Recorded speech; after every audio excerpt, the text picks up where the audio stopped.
Class आज के lecture में हमने प्रैक्टिस जोन सॉल्व करना है पेज नंबर 125 और 126 का।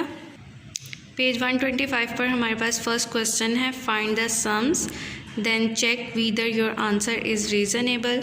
सबसे पहले हमारी वैल्यूज़ गिवन है, हमने उनका सम निकाला और इनका सम निकाला। जब हमने इनको ऐड किया तो हमारे पास आंसर आया 19.8।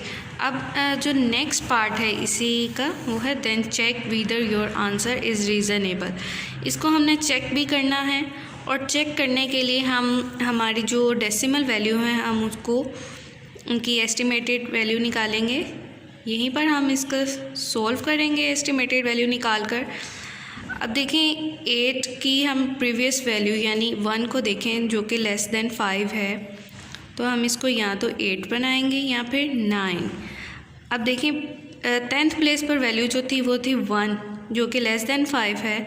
तो अगर हमने पढ़ा था रूल कि अगर लेस देन 5 हो तो हम इसको स्मॉल वैल्यू को एक्सेप्ट करेंगे यानी 8 लेंगे। इसी तरह नेक्स्ट वैल्यू यहाँ हमारी होगी 11 या फिर 12। अब इसकी अगर हम डेसिमल पार्ट में चेक करें वो है 7 डेट इज़ ग्रेटर देन 5, तो हम जो बिगर वैल्यू है उसको चूज़ करेंगे, वो है जी 12। अब हम इन दोनों को ऐड करते हैं। 8 और 12 को ऐड किया तो हमारे पास आ गया 8 and 2 is 10 और ये 1 कैरी चला गया। 1 + 1 is 2 डेट इज़ 19.8 की एस्टिमेटेड वैल्यू क्या हो गई 20। अगर हम इसको राउंड ऑफ करते हैं तो हमारे पास आंसर 20 ही आएगा। अगर तो ये दोनों इसकी 19.8 की एस्टिमेटेड वैल्यू बनती है 20, तो फिर हम कहेंगे कि आंसर इज़ रीज़नेबल। ठीक है स्टूडेंट, सेम प्रोसीजर है, आपने इसी प्रोसीजर से बी, सी और डी पार्ट सोल्व करना है। अब हम क्वेश्चन 2 की तरफ मूव करेंगे। ये स्टूडेंट्स पेज 126 का क्वेश्चन नंबर 2 है हमारे पास। Find the sum then check whether your answer is reasonable. यानी यहाँ पर भी सेम प्रोसीजर है जैसे हमने क्वेश्चन 1 में किया। इसका बी पार्ट सॉल्व करते हैं। हमारे पास यहाँ पर वैल्यूज़ हैं हॉरिजॉन्टली दी गई हैं। हम सबसे पहले इनको वर्टिकली अरेंज करेंगे। 31.76 मैंने थोड़े डिस्टेंस से थोड़ा गैप के साथ वैल्यूज़ राइट किए हैं ताकि आपको समझने में आसानी हो। स्टूडेंट्स ये ख्याल रखिएगा कि डेसिमल पॉइंट के नीचे डेसिमल पॉइंट आना चाहिए, अदरवाइज़ आपकी जो क्वेश्चन है वैल्यूज़ जो हैं वो रॉन्ग हो जाएंगी। इसका सबसे पहले हम सम निकालेंगे।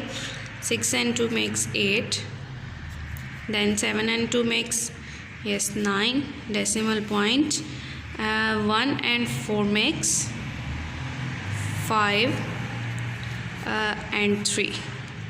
ये हमने इसका सम निकाल लिया।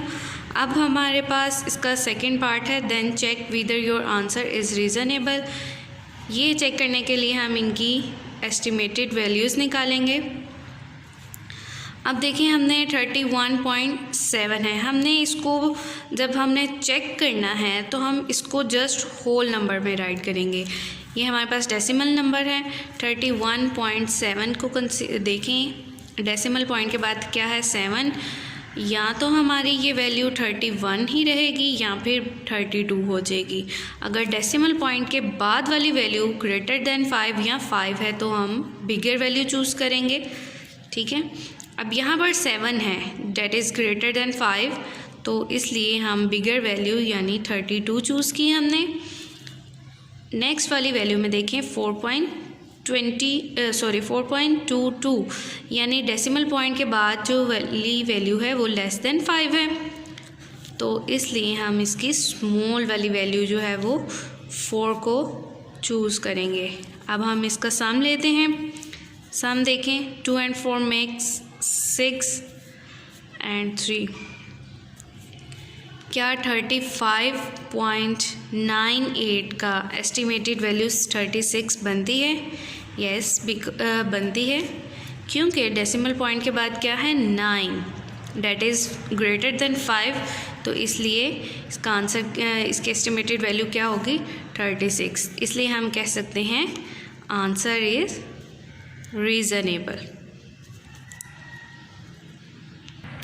जी स्टूडेंट्स, सेम प्रोसीजर से आपने इसके रिमेनिंग पार्ट सॉल्व करने हैं और क्वेश्चन 3 में जस्ट आपने एडिशन करनी है। टिल द नेक्स्ट लेक्चर, अल्लाह हाफिज़।